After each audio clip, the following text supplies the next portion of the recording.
어느 공동체든지 새로운 곳에 이렇게 가면 제일 많이 느껴지는 게 뭐냐면 어떤 가정이나 어떤 회사 혹은 어떤 교회에 가면 그곳만의 문화가 있습니다. 그곳만의 문화를 제일 많이 느끼는 사람은 누구냐 하면요, 그곳에 처음 간 사람이에요. 그래서 어떤 곳이든 그들만의 문화가 있어요. 여러분, 신혼부부가 왜 자꾸 싸우는 줄 아세요? 우리 이번에 결혼하는 커플 3커플 있는데 엄청 싸울 거예요, 아마. 제가 예언합니다. 네. 왜 싸우느냐? 문화가 달라서 그래요. 둘이 사는 문화가 달라서 그래요. 그러니까 신혼부부 때는 엄청 싸우는 거예요. 문화를 이해하려고. 여러분, 우리 교회에도 우리 교회만의 문화가 있어요. 누가 잘하느냐? 오늘 처음 오셨거나 아주 오랜만에 오신 분들, 처음 오신 분들만 느끼는 거예요. 아, 이 교회는 이렇구나. 저도 잘 몰라요. 그런데 제가 우리 교회의 좋은 문화 중에 하나라고 저는 생각하는데, 그게 뭐냐 하면 우리 교회는 주로 성도님들을 부를 때 자매님이라고 잘 부르고요, 형제님이라고 잘 불러요. 제가 박 집사님이라고 많이 부르기는 하지만 사실은 너무 어른이시라서 제가 조금 이렇게 형제님 그러면 좀 섭섭하실까 봐 저는 좀 그럴 때가 있지만, 제가 실제로 우리 교회 세교우들이 왔을 때 목장에 갔는데 자기를 형제라고 혹은 자매라고 불러서 서운했다는 소식을 가끔씩 듣습니다. 누가 그럴까요? 다른 교회에서 집사님이셨던 분들. 그런데 여러분, 제가 말씀드리는데 집사님보다 장로님보다 훨씬 더 좋은 호칭이 형제님, 자매님이에요. 그게 훨씬 더 성경적이에요. 왜냐하면 그것은 우리가 예수 그리스도, 하나님을 아버지로 모시고 그리고 예수 그리스도의 피로 구원받은 우리는 형제와 자매로 서로 사랑하는 가족 공동체를 이루었다는 우리의 정체성을 가르쳐주는 거예요. 그러니까 우리 교회에서 여러분들을 부를 때 형제님, 자매님 부르는 거는요, 아, 이분이 나를 사랑하겠다는 얘기구나. 그리고 우리가 사랑하는, 서로를 사랑해야 될 공동체 안에 있다는 얘기구나. 이렇게 이해하시면 여러분, 그 말을 듣는 건 즐거운 일인 거예요. 아멘이세요? 네, 즐거운 일인 거예요. 왜냐하면 집사님 혹은 엘더 뭐 이런 것들은 사실은 봉사의 지가 정말 참으로 우리는 한 가족이라는 것을 설명해 주는 호칭이 뭐냐, 형제님, 자매님이라고 부르는 것 안에 있다는 것입니다. 그래서 여러분, 초대교회 때도 모든 성도들은 서로를 형제라고 불렀습니다.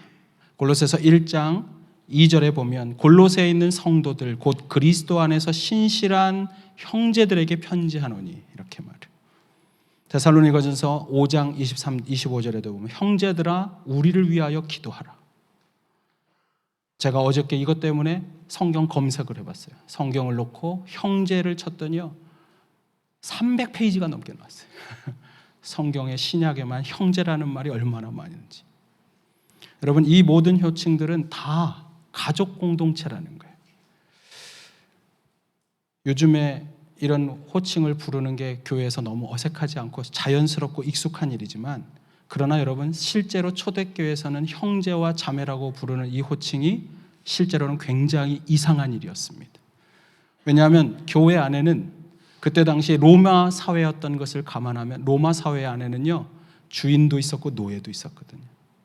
그런데 그때 당시 로마 사회, 유대 사회 안에서 처음 탄생한 예루살렘 교회, 그리고 안디옥 교회, 그 이후에 탄생한 갈라디아 교회, 에베소 교회, 서모나 교회, 그 모든 교회들마다 재밌는 것은 뭐냐면 노예도 주인도 함께 하나님 앞에서는 예배하며 서로를 형제 자매라고 불렀다는 사실이에요. 여러분, 초대교회는 매주 성찬식을 했습니다. 떡을 나눴습니다. 잔을 나눴습니다. 그런데 여러분, 노예는 짐승과 같은 취급을 받았어요. 그런데 매주 교회를 가면 짐승과 같은 그 취급을 받던 사람이 짐승과 함께 떡을 나누는 거예요. 여러분, 예수 안 믿는 사람들이 볼 땐 이해가 되지 않는 일이에요. 그리고 예수를 믿는다는 일은 그만큼 자신의 그런 존재와 정체성을 명확히 하는, 그러면서도 서로에 대해서 진정으로 사랑할 것을 다짐하고 다짐하는 놀라운 충격을 주는 그런 변화였다는 사실이에요. 오늘날 교회에서 형제 자매 참 많이 부릅니다. 그런데 정말 우리에게 이 말씀을 생각하면서 우리 자신에게 물어봐야 돼요. 우리는 형제와 자매라고 부르는 껍데기는 있는데 정말 우리가 서로를 향해서 사랑해야 한다라고 하는, 우리가 가족이라고 하는, 그래서 형제고 자매라고 하는 그 마음이 정말 내 안에 있을까? 그렇다면 우리가 껍데기뿐이 아니라 교회 안에서, 그리고 성도와 성도들이 서로를 형제와 자매라고 부르면서 정말 형제 사랑, 자매 사랑을 회복하려면 어떻게 해야 될까요? 첫 번째로 우리가 서로를 사랑해야 될 가족이라는 사실을 확신해야 돼요. 우리는 말로만 확신해요. 그런데 실제로 내 마음에 이 사람이 내가 정말 사랑해야 될 내 형제구나, 그것을 깨닫고 그것을 실천할 수 있어야 돼요. 오늘 본문 우리가 읽은 요한일서 3장 11절을 우리 같이 한번 읽어볼까요? 읽겠습니다. 시작. 우리는 서로 사랑할지니 이는 너희가 처음부터 들은 소식이라. 예수 그리스도의 복음을 처음 들었을 때 그때 우리에게 들려진 말씀은 이것입니다. 서로 사랑할 거라. 왜냐하면 그리스도의 복음이 사랑의 기초 위에 세워졌기 때문에, 십자가의 사랑이 우리를 구원했기 때문에, 우리에게 생명을 줬기 때문에 우리가 생명을 나누는 모든 일에는 언제나 사랑이 동반되어야 한다는 것을 우리 영혼이 아는 거예요. 구원받은 사람. 그런데 재밌는 게 3장 11절에 서로 사랑하라 그래 놓고요, 12절에 가면 독특한 표현이 나와요. 그게 뭐냐면 굉장히 구조가 재밌는데 가인과 같이 하지 말라는 말이에요. 사랑하라고 해놓고 그 뒤에 왜 가인과 같은 가인의 이야기를 했을까? 우리 12절을 한번 읽어보면서 함께 생각해 보겠습니다. 12절입니다. 시작. 가인같이 하지 말라. 그는 악한 자에게 속하여 그 아우를 죽였으니 어떤 이유로 죽였느냐? 자기의 행위는 악하고 그 아우의 행위는 의로움이라. 여러분, 가인이 누구예요? 오늘 여기도 나오지만 아우를 죽였어요.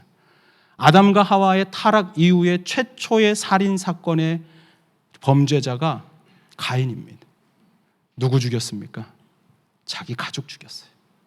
최초의 살인 사건은 가족을 죽이는 일이었어요. 남을 죽인 것도 아니고요, 가족을 죽였어요. 사랑해야 될 사람인데 사랑하지 않고 죽였어요. 왜 그랬을까?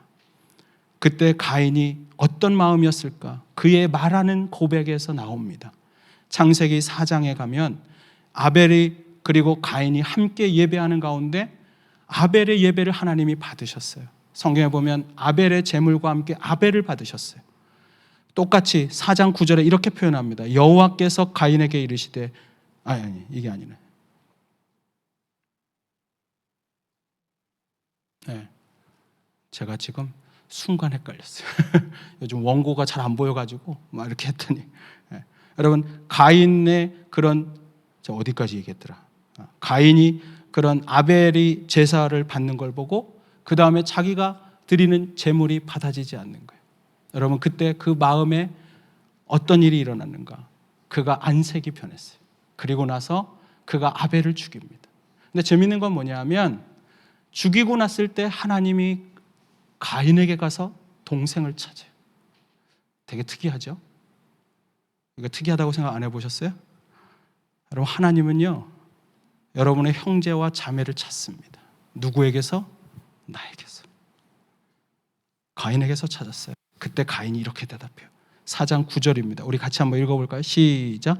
여호와께서 가인에게 이르시되 내 아우 아벨이 어디 있느냐? 그가 이르되 내가 알지 못하나이다. 내가 내 아우를 지키는 자니까. 여러분, 얼마나 어이없는 말이에요. 여러분, 형이 동생을 지킬 수 있어요, 없어요? 옆에 있는 형한테 물어봐요. 여기 형제 같이 예배 드리는 분들. 여러분, 형은 당연히 동생 지키는 거예요. 부모는 당연히 그렇게 생각해요. 하나님이 물어봐요. 네 동생 아벨, 네 아우는 어디 있느냐? 여러분, 이 질문이 이상한 질문이 아니에요. 오늘날 하나님이 물어보세요. 나만이 아니고 네 형제는 어디 있느냐고. 네 형제는 잘 있냐고. 여러분, 그게 하나님이 처음 우리를 창조하신 창조의 질서고, 그래서 형제와 자매를 책임지는 게 우리의 원래의 원리. 그런데 재밌는 건 이렇게 대답해요. 맨 끝에 대답이 참 어처구니 없고 너무너무 머리에 팍 박혀요. 내가 아우를 지키는 자니까. 제 아들이 그래서 맞았어요. 내가 아우를 지키는 자니까. 여러분, 가인이 동생을 죽였던 첫 마디, 죽이고 나서 그가 하는 첫 마디 변명이 이거예요. 내가 아우를 지키는 자니까. 여러분, 오늘날 이 세상의 구조 속에서 하나님을 아버지의 자리에 올리지 않고 아버지의 자리에서 하나님을 끌어내리고, 그리고 인생의 주인이 자기인 것처럼 인생을 살아가고 있는, 그래서 하나님을 내 마음에서 몰아내버린 세상 사람들이 세상에서 이웃을 향해 하는 외침이 이 말이에요. 세상 사람들이 하는 말이 이 말이라고요. 내가 내 아우를 지키는 자니까. 우리 회사는 돈만 잘 보면 되는 것이지, 나를 위해서, 내가 우리 회사를 위해서 해야 할 일은 유익을 얻으면 되는 것이지, 내가 이 사람들을 지키는 자입니까? 그런데요, 오늘날 여러분, 교회를 가리켜서 교회가 세속화된다고, 타락한다고 염려하는데, 여러분, 교회의 타락의 가장 무서운 적이 뭔지 아세요? 내가 내 아우를 지키는 자입니까? 라는 이 외침이 교회 안에서 자꾸만 커지고 자주 들려온다는 사실이. 나만 은혜 받으면 됐지, 나만 예배 잘 드리면 됐지, 내가 오늘 여기서 예배하는데 주일학교가 무슨 상관이고, 내 이웃들이 무슨 상관이냐고, 내가 오늘 하나님하고 나만 관계가 좋으면 됐지, 교회가 어떻게 되든지 나와 교회가 무슨 상관입니까? 내가 교회를 지키는 자니까. 내 마음 안에 그런 외침이 있다면 여러분 조심하십시오. 우리는 지금 가장 세속화되고 있다는 가장 안타까운 징표 중에 하나예요. 우리가 하나님으로부터 멀어지는 것, 하나님이 내 안에 없기 때문에, 하나님의 자리에 내가 하나님이 되고 있었기 때문에 우리는 가인처럼 사람들을 보면서 그런 생각을 할 수 있어요. 내가 교회를 지키는 자입니까? 내가 목장원을 지키는 자입니까? 하나님 앞에서도 그렇게 예배해요. 아니요, 그것은 잘못된 거예요. 여러분, 얼마 전에 이 과거에 세월호 사건이 있었어요. 그날이 화요일이에요. 화요일 아침 9시에 저희가 교육자 회의를 하기 위해서 모였어요. 목회자들 25명 되는 목사님들이 모였습니다. 그런데 갑자기 무슨 유람선이 넘어졌다는 거예요. 난 배가 넘어지는 것도 너무 이상했어요. 그래서 누군가가 TV를 켜놓고 그것을 모든 사람들이 지켜보면서, 우리가요 그때 여러분들도 다 그랬을 거예요. 세월호 그 아침에 배 차빠져 있을 때, 제 표현이 죄송합니다, 넘어져 있을 때 너무너무 가슴 아프잖아요. 저 안에 사람이 막 보이더라고요. 아니, 중계는 하는데 왜 돕는 사람은 안 오는 거예요? 그날 교육자들이요 막 기도했어요. 담임 목사님이랑 함께 모든 교육자들이 함께 기도했어요. 하나님 도와달라고. 여러분, 그날 그 뱃속에 있었던 우리 고등학교 아이들 수학여행 가면서 천진난만한 아이들 사진 찍은 거 보셨어요? 거기 이렇게 말해요. 야, 이러다 우리 죽는 거 아니야? 그 아이들이 죽을까 봐 두려웠다는 거예요. 그런데도 끝까지 이렇게 말해요. 아까 방송 나왔잖아, 가만히 있으라고. 어른들이 와서 우리 도와줄 거야. 그 아이들은요 어른들을 믿었어요. 내가 죽을지도 몰라 두려워서 서로 말하면서도 장난기 있게, 우리 이러다 죽는 거 아니야? 나 엄마한테 말해야 될 것 같아. 야, 119가 올 거야. 도와줄 거야. 구해줄 거야. 믿었는데요, 그 배를 책임져야 되는 그 선장이 제일 먼저 뛰쳐나갔어요. 그 배에서 뛰쳐나간 선장이 사람들을 향해서 외치고 싶었던 내면의 소리가 이거 아닙니까? 내가 그 아이들을 책임지는 자입니까? 내가 그 사람들을 책임지는 자입니까? 그때 여러분, 배가 넘어지지 않도록 평형수라는 걸 넣었어야 돼요. 안전장치 잘했어야 돼요. 근데 그거 다 빼고 대신에 거기 자리에 자동차를 더 집어넣고 사람을 더 채워넣고 짐을 더 많이 넣어가지고, 내가 돈을 더 많이 벌기 위해서, 내 유익을 위해서라면 안전한 거, 괜찮을 거야, 그냥 넘어가야지, 그렇게 생각하고 있었던 세월호의 주인이었던 세모건설 사장, 그의 마음의 외침은 이거 아닙니까? 내가 아우를 지키는 자입니까? 여러분, 우리의 마음속에 우리가 인생을 살면서 내 주변의 이웃들과 내 주변에 있는 사랑하는 형제와 자매를 지켜보지 않는 그 마음이 오늘 이 세상을 더 악하게 만들어요. 아니, 교회를 악하게 만들어요. 여러분, 우리 안에 정말 있어야 될 마음은요, 그들이 내 아우라고, 내가 책임졌어야 한다고, 내가 붙잡지 못했다고. 저는 우리가 그 마음이 회복돼야 된다고 생각해요. 오늘날 교회가 정말 무섭게 세속화되고 있고 내가 하나님 앞에서 변질되고 있다는 그 증거는 내 안에 사랑이 없어지는 거예요. 내가 아우를 지키는 자니까. 저는 이 고백이 우리 교회 안에서 완전히 사라져버렸으면 좋겠어요.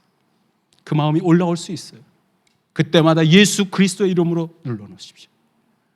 여러분, 베드로 전서에 보면 사도 베드로가 자신의 인생에 늘 넘어질 때마다 나를 붙잡아줬던 예수님, 자신이 그분을 부인하고 떠났음에도 불구하고 나를 여전히 붙잡아 주시고 여전히 사랑하시고 내 죄 많고 허물 많음에도 불구하고 나를 덮어주셨던 그 예수 그리스도, 그분이 다시 오신다면 여기 있는 성도 여러분, 뭘 준비해야 되겠습니까?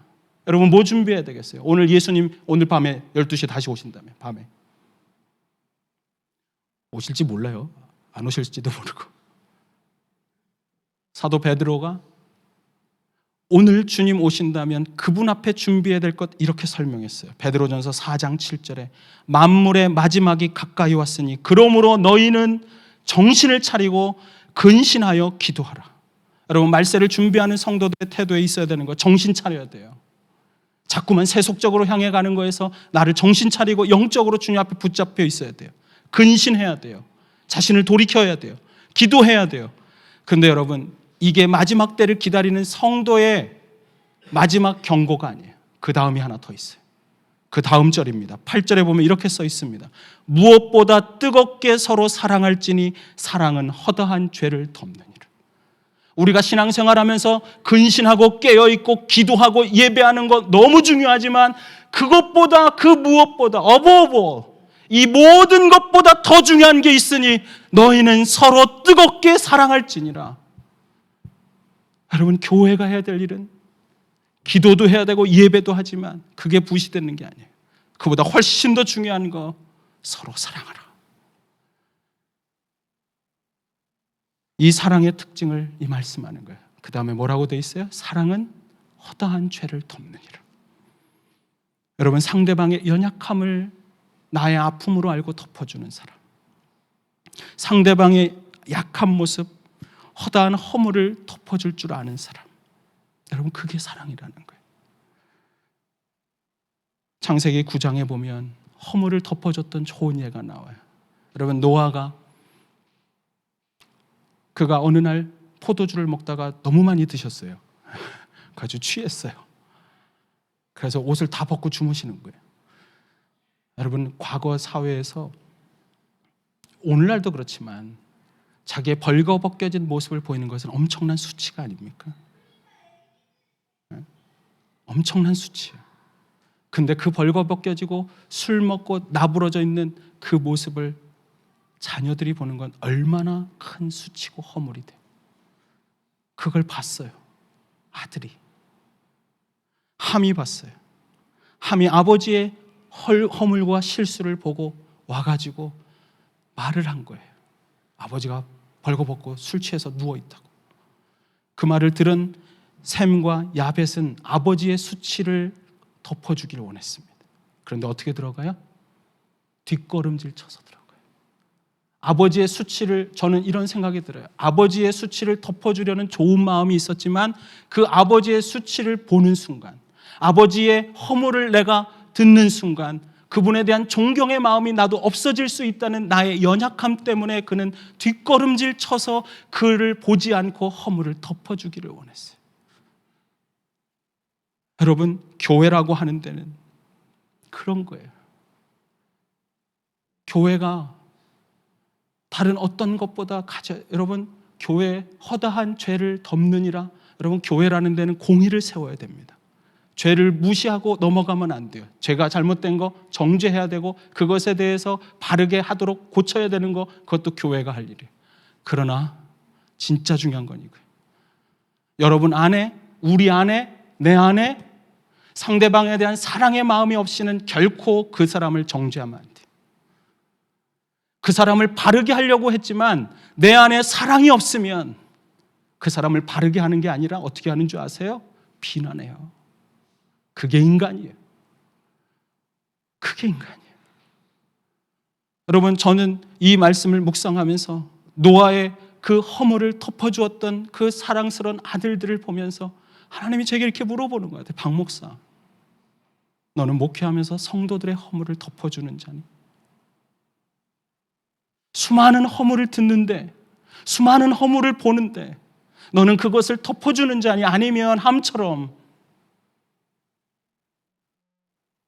그것을 비난하듯이, 조롱하듯이, 비웃듯이 그렇게 인생을 살아가면서 그러면서 목회한다고 하고 있는 것은 아니니? 저는 저 자신을 굉장히 많이 돌아봤어요. 여러분은 어떻습니까?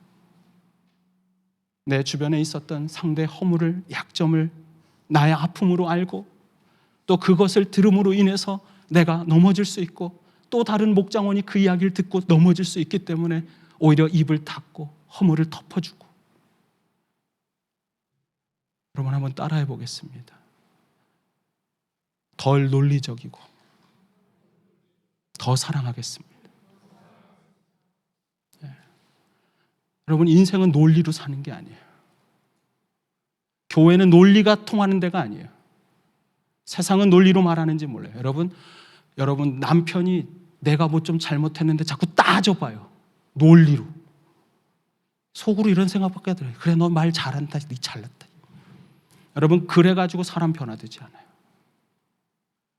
변화시키고 싶은 마음이 있는 건 알겠지만, 그러나 여러분, 가족 공동체라면, 교회가 가족 공동체라면 가족은요, 사랑으로 서로의 허물을 덮어주는 거예요.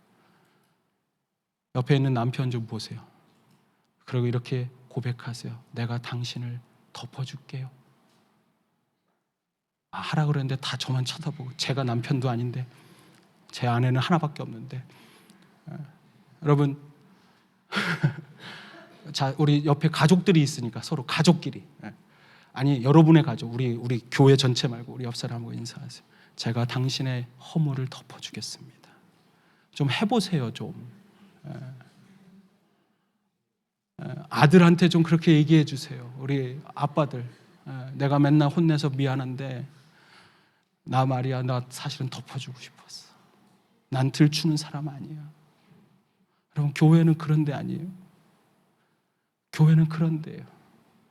그래서 우리는 이제는, 제가 어저께 희한한 교회를 하나 봤어요. 전에 저와 함께 사역했던 선배 목사님인데 부산 영도에서 아주 작은 교회를 섬기는데 거기에 교회 표가 이렇게 써 있어요. 바보 교회. 너무 은혜 받았어요. 여러분, 세상에서는요, 논리적이어야 똑똑해요. 여러분, 오늘 재직했는데 재직회에서 자꾸 논리로 말하지 마세요. 오늘 다들 조용하게 생겼어. 여러분, 교회라고 하는 데는 논리로 사람을 말하는 게 아니에요. 그래서 그 교회는요, 세상 사람들이 볼 때 바보가 되고 싶다는 거예요.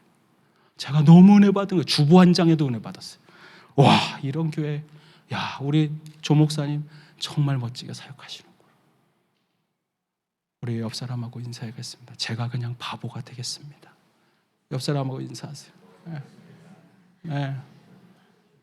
그래도 끝까지 안 하는 분이 있어요. 제가 다시 한번 기회 드릴게요. 제가 안 쳐다볼게요. 자, 빨리 하세요. 자, 지금 제가 여기 가운데 뒤에 계신 몇 분들이 안 하는 거 봤어요. 나 이쪽 안 쳐다봐. 부분대도 안 해. 자, 서로 제가 바보가 되어드리겠습니다. 제가 허물을 덮어드리겠습니다. 와, 진짜 잘하고 계세요. 여러분, 자꾸만 내 상처도 들추지 마세요. 상처 자꾸 만지는 게 아니고요. 그거는 그냥 한번 이렇게 뭡니까? 데일밴드 붙이면 그냥 두는 거예요. 그래야 나아요. 그리고 그냥 믿고 기다려주는 거예요. 우리 교회에 어떤 상처가 있었는지 몰라요. 여러분들에게 어떤 아픔이 있었는지 몰라요. 그러나 믿어주세요.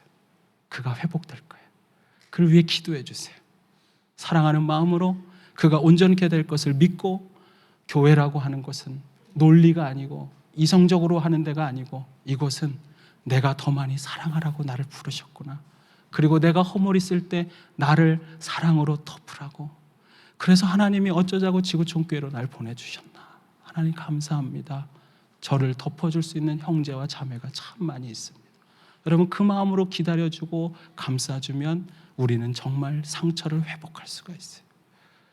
저는 우리 교회 성도님들이 오늘 말세를 준비하는 기도도 열심히 해야 되고 근신도 해야 되고 정신도 차려야 돼요. 가끔 정신 차리라고 그렇게 자기 자신을 때리고 싶을 때 있지 않습니까? 그러나 그보다 훨씬 중요한 거 있어요. 무엇보다 뜨겁게 서로 사랑할지니 사랑은 허다한 죄를 덮느니라. 저는 우리 교회가 바보스러울지라도 우리 교회가 멍청한 사람들이 모여 있다고 말할지라도 더 많이 사랑하는 그런 모든 교회 성도가 되고 여러분의 가정이 되기를 다시 한번 주님의 이름으로 축복합니다. 아멘. 아멘한 분들은 그렇게 될 거라고 믿습니다. 자, 마지막으로 우리가 어떻게 형제 자매를 사랑할 수 있을까? 마지막으로 사랑은 영적인 문제라는 것을 깨달아야 돼요. 사랑의 문제는 영적인 문제. 우리가 왜 사랑이 안 될까? 우리가 서로를 사랑해야 된다는 거 알지만 사랑이 안 되는 이유는 사랑은 감정이 아니고 영적인 문제라는 거예요. 자, 다시 한번 가인의 이야기로 돌아가 보겠습니다. 창세기 4장을 한번 보세요. 창세기 4장에 보면 창세기 4장 5절에 지금 가인이 예배를 받지 않는 하나님 그 음성을 받지 않는 것을 보면서 어떻게 하는가 한번 볼까요? 4장 5절 같이 한번 읽어보겠습니다. 제가 써놓은 거 봐야겠어요. 같이 읽을까요? 시작. 가인과 그의 재물은 받지 아니하신지라 가인이 몹시 분하여 안색이 변하니. 여러분 안색이 변했어요. 가인이 화가 났어요. 지금 예배 드리고 있는 거예요. 그죠? 누구한테 화났을까요? 아벨하고 같이 예배 드리고 있는데 아벨은 받고 나는 안 받았어요. 그래서 얼굴에 분노가 가득 찼어요. 아마도 제 생각에 이빨을 하면서 막 치를 떨면서 화가 나는 것 같아요. 이 정도로 성경은 좀 온화하게 좀 표현하잖아요. 이렇게 여러분 성경 읽을 때 상상하면 돼요. 내가 얼마나 승질이 고약한지. 이런 거 보면 가인이 보이는 거예요. 웃으라고 한 얘기인데 죄송해요. 이런 유머 하지 말라고 어떤 형제가 자꾸 그러는데 저 계속해요. 안 통하는데 자꾸 하고 있어요. 뭘 얘기하려다 이랬겠네요. 자, 질문이 있습니다. 가인은 누구에게 화가 났을까요? 하나님께 화난 거예요. 그런데 누구를 죽여요? 사람을 죽여요. 여러분 하나님을 향한 분노, 지금 다시 말하면 동생 아벨의 문제가 아니고 자기의 문제라는 거예요. 여러분 하나님과의 영적인 문제에서 해결함을 못 받는 사람들이 관계의 문제에서 수많은 문제를 만들어내요. 여러분 영적으로 하나님과의 관계가 문제가 있었기 때문에 여러분 내 안에 미움도 내 안에 열등감도 내 안에 질투도 일어나는 경우가 훨씬 많습니다. 여러분 혹시 너무 미운 사람이 있어요? 예배를 드리기 어려울 만큼 얼굴만 떠올리면 자꾸 분노가 치밀어 오르는 사람 있나요? 누군가 막 정말 확 때리고 싶다.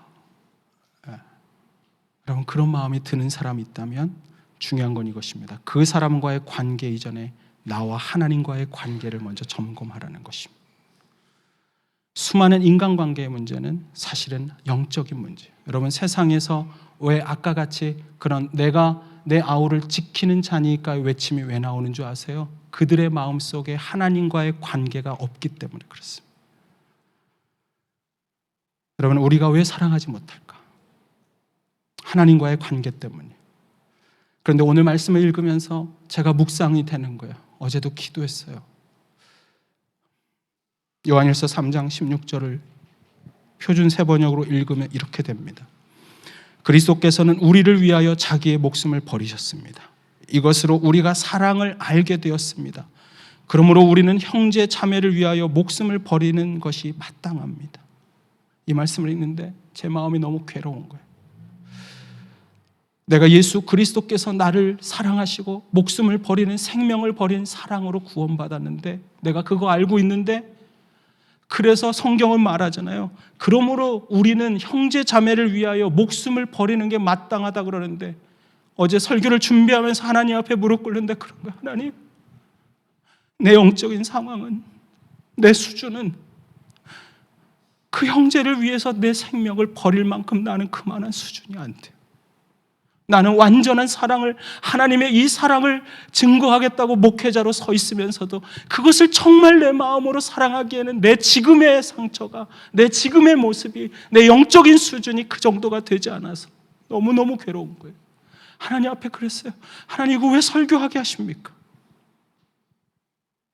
그런데 더 기도하는데 갑자기 제 기도가 바뀌었어요. 하나님, 저 지금은 못해요. 그런데 오늘 말씀을 자꾸 묵상하면서 읽으면서 기도하는데, 하나님 이 마음 주셔서 감사합니다. 제가 어느 날 하나님을 더 많이 의지하고 하나님의 마음을 더 많이 품고, 그래서 지금은 못하지만 내가 이 세상을 떠나는 그날까지 한 명의 영혼을 위해 내가 생명을 드릴 수 있는 사랑의 완성을 이룰 수 있는 꿈을 갖고 싶습니다. 그런 사람 한번 돼보고 싶습니다. 저는 여러분에게 그런 꿈이 있게 되길 바라요. 지금 나를 보면요, 누구도 사랑하지 못하겠다고 생각할지 몰라요. 우리 지난 야외 예배 때도 제가 말씀드렸습니다. 여러분, 그건 사랑이 아닙니다. 감정은 사랑이 아니에요. 그 사람이 나에게 잘해줬기 때문에 내가 잘해주는 거 사랑 아닙니다. 그냥 대가 지불입니다. 그건 세상도 하는 거예요. 정말 사랑은 그 이상이에요. 내가 사랑할 수 없지만, 그런데 하나님을 의지해서 사랑의 의지로 하나님 말씀에 순종함으로 결단하는 그 순간, 그때 하나님이 우리의 마음 안에 진정한 사랑을 주시더라고요. 제가 그날도 설교했어요. 내가 교회를 옮기고 와가지고 지구촌교회를 사랑하지 않고 목회자 이동호 목사님을 사랑하지 않는 너를 회개하면서, 하나님 내게 사랑할 마음 주십시오. 내가 교회를 사랑할 마음 주십시오. 여러분, 전도사가 교회 가는 게 그렇게 괴로운 거예요. 여러분 생각해 보세요. 교회 오는 게 왜 그렇게 괴로울까? 사랑이 없기 때문에. 그래서 하나님께 그랬어요. 하나님, 이제부터 이동호 목사님은 내 담임 목사님입니다. 내 마음에 담임 목사로 인정하지 않으려고 했던 거 다 지워버립니다. 내 담임 목사님이시고 우리 교회고 내가 사랑할 아이들이고 내가 사랑해야 될 대학생들이고, 그래서 하나님 앞에 놓고 기도합니다. 나는 할 수 없지만 내게 마음 주십시오. 저는 여러분들이 하나님 앞에 그런 결단이 있었으면 좋겠어요. 그게 사랑이에요. 내 자신을 보면 우린 못해요. 근데 놀라운 건 이거예요. 하나님이요, 사랑을 할 수 있는 기회를 주시더라고요. 저는 그것이 우리에게 축복이라고 생각해요. 나는 사랑할 수 없다고 생각하고 있는 그 사람에게 하나님은 사랑할 수 있는 기회를 주시고 사랑의 사람이 되게 하십니다.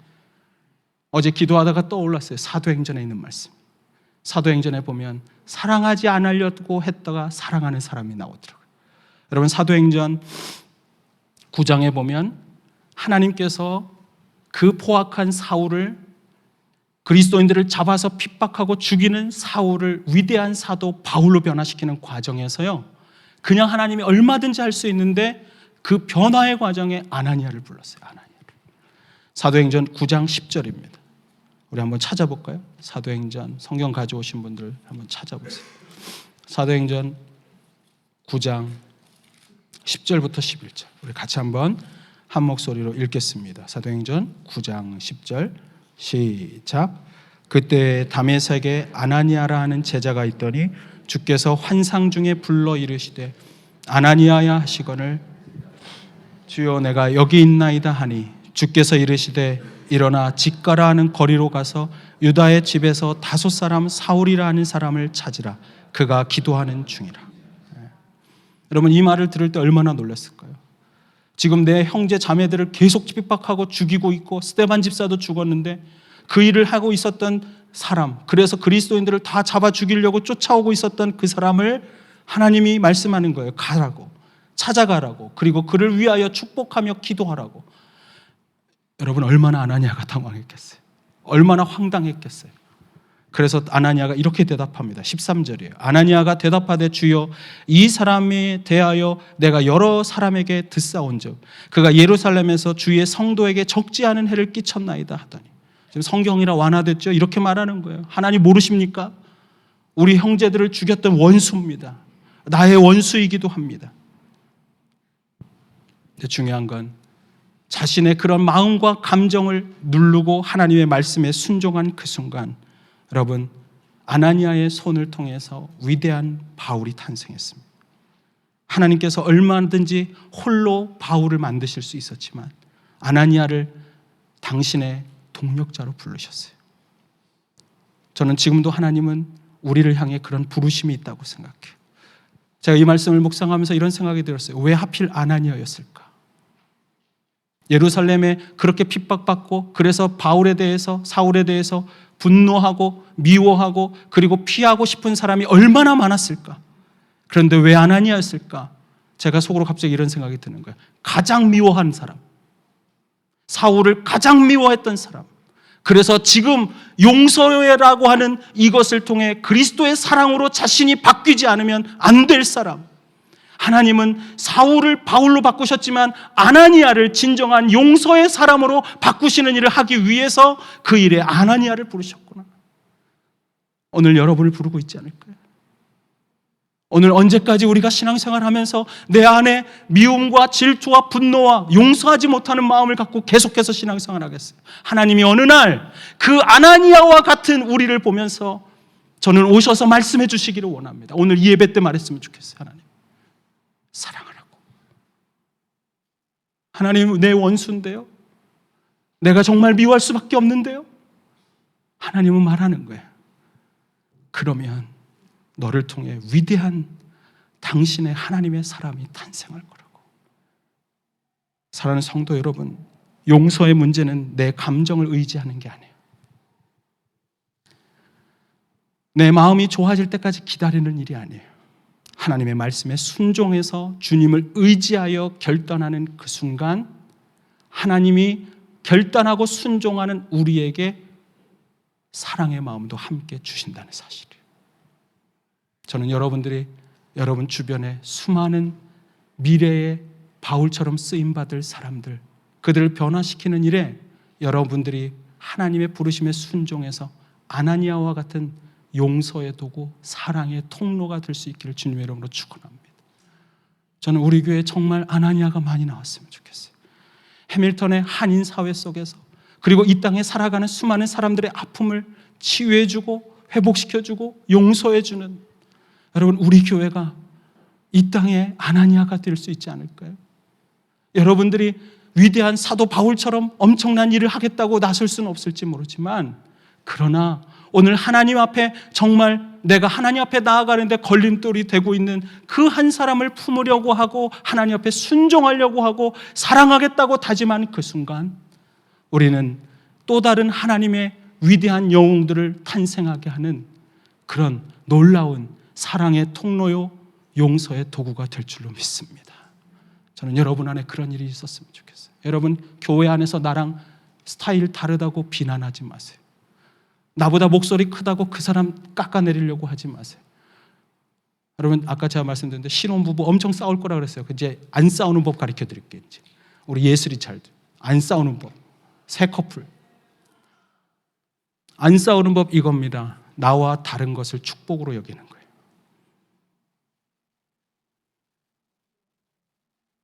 여러분, 나와 다른 거예요.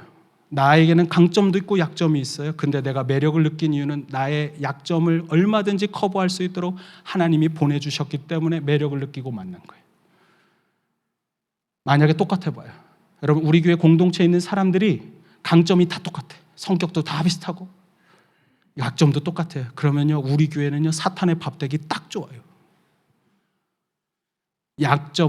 나의 약점을 우리 또 다른 형제가 커버해주고, 우리의 부족함을 우리의 다른 형제가 계속해서 커버해 줄 수 있는 그 공동체가 아름다운 공동체고, 그 공동체가 그리스도의 복음을 나눌 수 있는 공동체. 결혼하려는 모든 커플들, 연애 잘하고 싶은 커플들에게 제가 부탁드립니다. 나와 다른 것을 축복이라고 생각하십시오. 정말 우리 가정 안에 축복을, 하나님의 용서를 흘려보내고 싶은 모든 성도 여러분 부탁드립니다. 나와 다른 그를 축복으로 볼 수 있도록. 어떤 목사님이 그러시더라고요. 하나님 앞에 기도했는데 사모님에게는 방언의 은사를 줬는데 자기에게는 방언을 안 줘서 너무 섭섭했는데 하나님이 통변의 은사를 주셨다는 거예요. 제 말은 지금 알아듣고 있어요? 통변이 뭔지는? 방언을 통역하는 은사를 줬다는 거예요. 그분이 이렇게 얘기하더라고요. 개척 초기에 자기한테 와서 그렇게 컴플레인을 많이 하는 성도들을 볼 때마다 미운 마음이 가득했는데 이제는 그럴 때마다 다 방언으로 통역이 되더래요. 아, 사랑이 부족하다고 와서 얘기하는구나. 사랑해달라고, 사랑해줘야 되는구나. 저는 여러분들 모두에게 이런 사랑의 통변의 은사가 있게 되길 바랍니다. 아멘한 분들은 반드시 받을 거라고 믿습니다. 여러분의 가정에 사랑이 넘쳐 흘리려면 아내가 하는 말이 아, 더 사랑하라고 들리는구나. 아유, 더 사랑해줘야겠다. 허물이 있나 보다. 덮어줘야겠다. 여러분, 우리 교회가 그러면, 여러분의 가정이 그러면 그곳이 진정 형제 사랑, 가족 사랑의 공동체가 되는 줄로 믿습니다.